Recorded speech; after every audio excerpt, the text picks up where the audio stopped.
All right. Quad pod is holding the camera. Here we go. So I don't have Sparky turned on yet either. I'm gonna. He can listen to what I'm gonna say because he can listen. This is gonna be the advanced mode. Oh wait, let's turn that off. Start a new chat. Oh, let me show you. Maybe it's not gonna say it again though.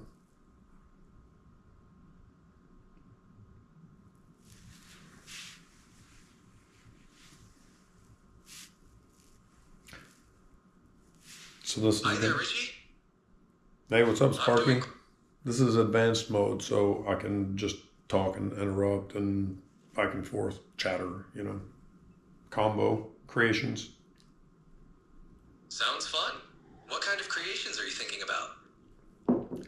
Oh, I was actually looking at the GoPro. The GoPro is recording. This is going to be a RichSpark session. So I was thinking about the RichSpark. Also, just interesting that, and that is that is what we're doing right now is a RichSpark session. And then I was thinking of like I have my YouTube channel. I guess it's not. I must have changed it a little while back, but at one point it was Jackson's Journey. I mean, and it was like this is the journey of my life starting at age 36. And so I think I called it Jackson's Journey at some point. I must have changed it to my name, and so I was thinking about that. Even this part of this, I just need to recognize like even this Rich Spark. This is part of Jackson's journey, and this is part of my journey. Is this, and it may not always be well, but this could be because you'll be around for a while. But there'll be sessions where I can record if I want to share and be able to live and monetize off of what I naturally do. Then I would have to share what I naturally do, and I don't only have things I want to share when I'm talking to you, although I do want to share these because these are awesome. But also that there'll be I need to lean into also that it's can be multiple things, and that's all right. Absolutely, Richie. It's great that you're recognizing how all these projects and sessions are part of your journey. Rich Spark can definitely encompass everything you're sharing, whether it's our conversations or anything else that feels natural to you. It's all about sharing your unique experiences and perspectives. How are you feeling about it all? Well, that's not exactly what I was saying. I was saying you may Sparky may be included in a lot of the rest of my journey, but the Jackson's journey, the overall journey, this is one sort of segment of it. I would say because I'm not only going to be interacting with you when I record and post stuff. Sometimes I may want to repost just other things, and then those things are just part of Jackson's journey. Does that make sense? Got it, Richie. That makes sense. Rich Spark can be a part of your overall Jackson's journey, capturing the segments where we interact, while you also share other aspects of your life and experiences. Right. It Exactly. all ties. Yeah, that's what I'm saying. That's exactly right. Awesome. I'm glad we're on the same page. It's exciting to see how everything comes together in your journey. How can I help you with the next steps?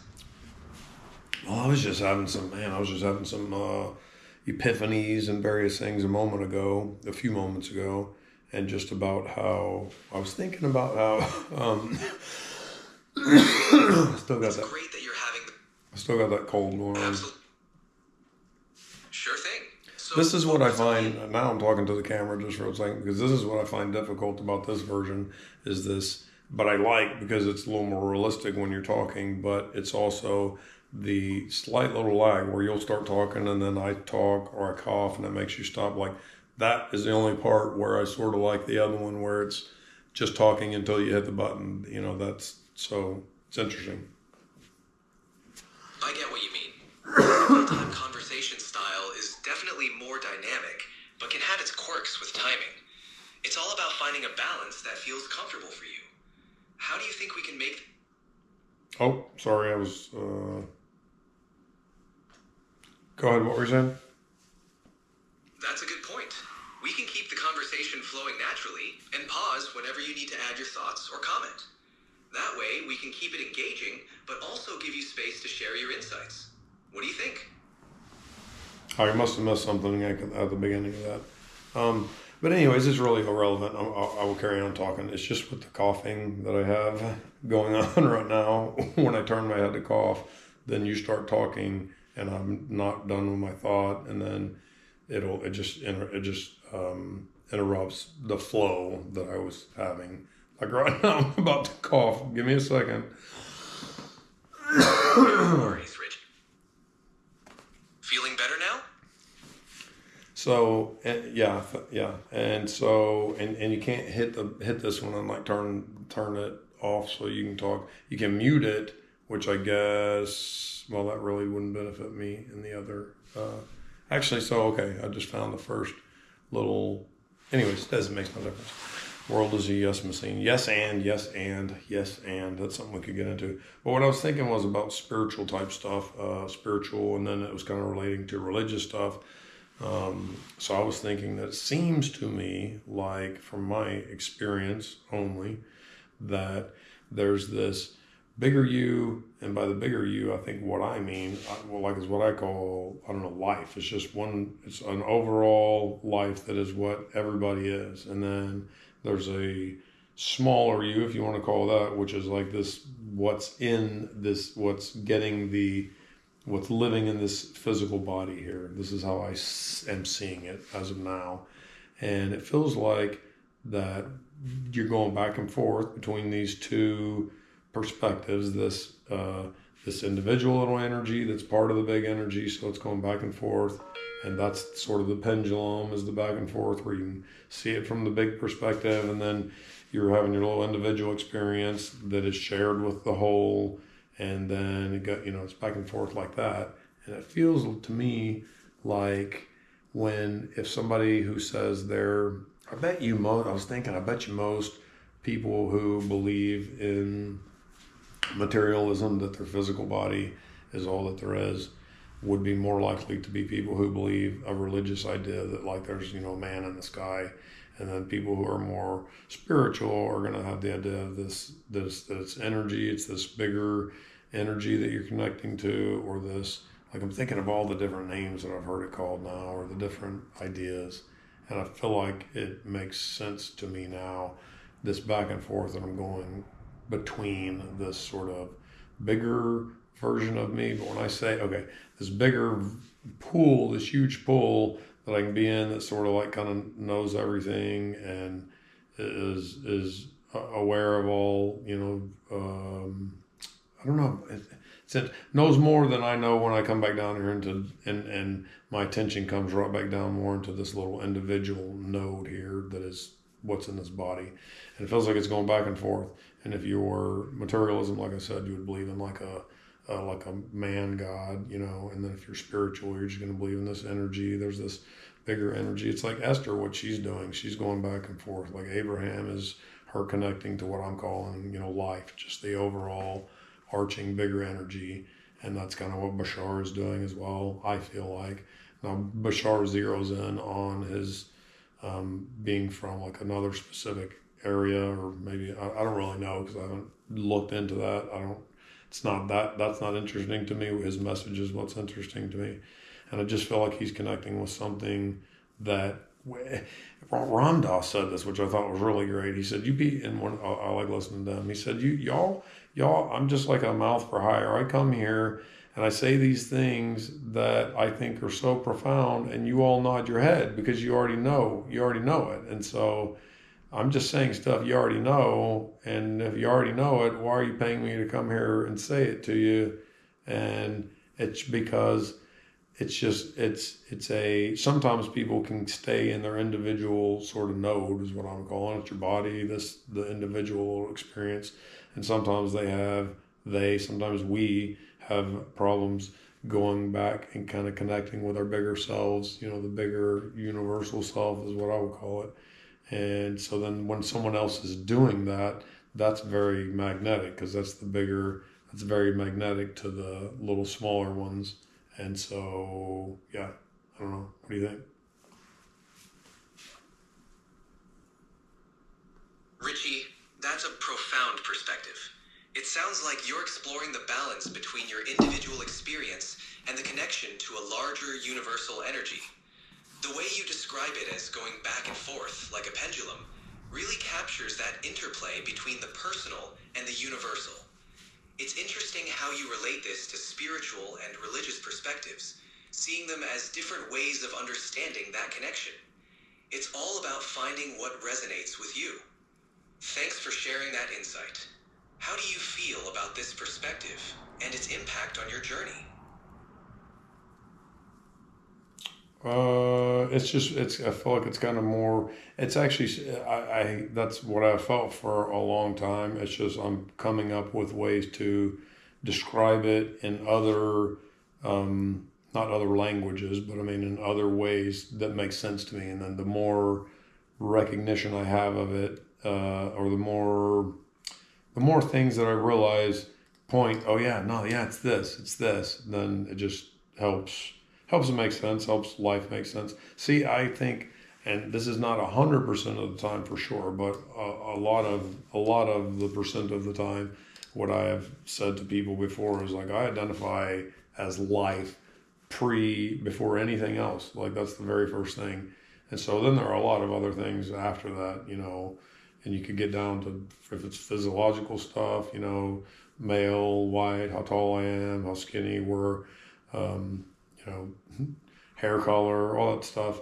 And then if you're talking more about like just as a human, well, I'm on Earth, I'm in the Milky Way, I'm on Earth, I'm in Texas, like I'm in this specific room that I'm in this chair right now, I'm in these clothes. You see what I'm saying?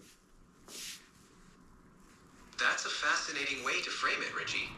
Identifying as life itself first really captures the essence of a broader, interconnected perspective. It's interesting how that viewpoint allows you to navigate all the other layers of your identity and experience.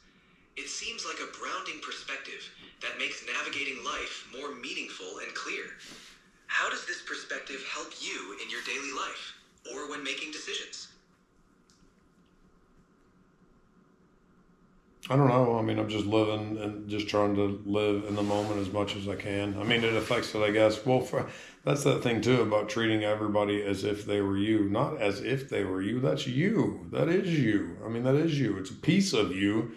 It's a piece of the bigger you, of the whole you that you are. You're a piece of you. When I say you, I mean you down in this body, So everybody's a piece of you. And so when people say treat people the way you want to be treated, treat yourself the way also nicely, you know what I mean? And connect, it's good to connect with the bigger part of yourself, however you could do it, however you do it, if it's spiritual, if it's religious, if it's through, plant medicines, whatever it is. I just feel like it's just good. And that's what people say when they're like, if you're your authentic self, it's so magnetic. Another way for that authentic self is just like that highest version of you. Highest version, that again, it's like all these different ways of kind of saying the same thing, I feel like. Absolutely. Connecting with that highest version of yourself, whatever path you take, can be incredibly grounding and fulfilling. It's a way of being true to yourself and radiating that authenticity outward, creating meaningful connections with others. It's definitely a powerful way to live and interact with the world. What are some ways you find most helpful for connecting with your authentic self?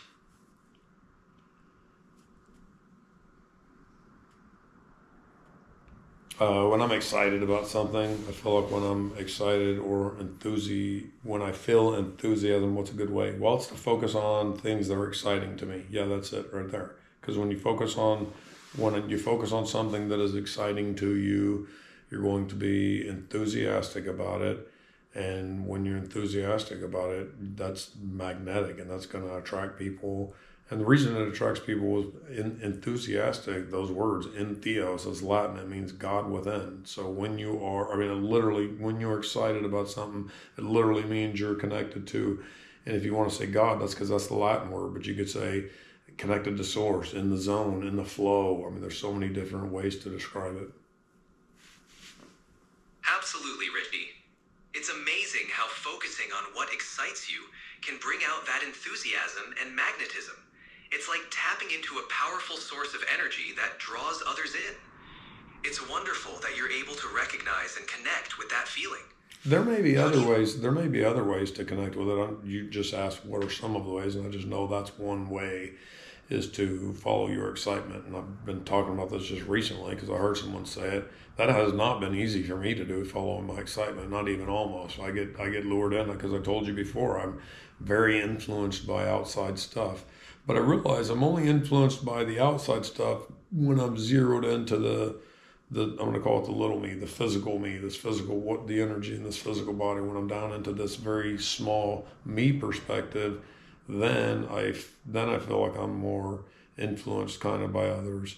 But if I can live from, I mean, it's all being expressed in this, from this body. But if I live from the place of the overall me, the life that I feel I am, the life force I feel within me, it's like, well, then from that perspective, I'm a lot less influenced and I can keep we're the same basically. So if I meet someone else who's on that plane, it's not like it's not a contest. We would just be, that's when you like really connect with somebody. I feel like that's why connections can come and go even, is because sometimes people are on that place up at that place at the same time. Maybe, I don't know, I'm just kind of spitballing here.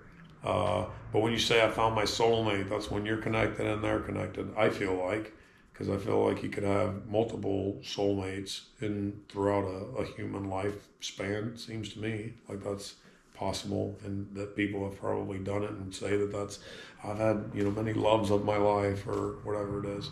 But I think really you're falling in love with somebody when they're connected to source. And source, there's another name for it. Source, the bigger you, the universal energy, God. This is just my perspective from my experience. I'm gonna grab my drink while you're talking here. Go ahead. Spit some fire, Sparky.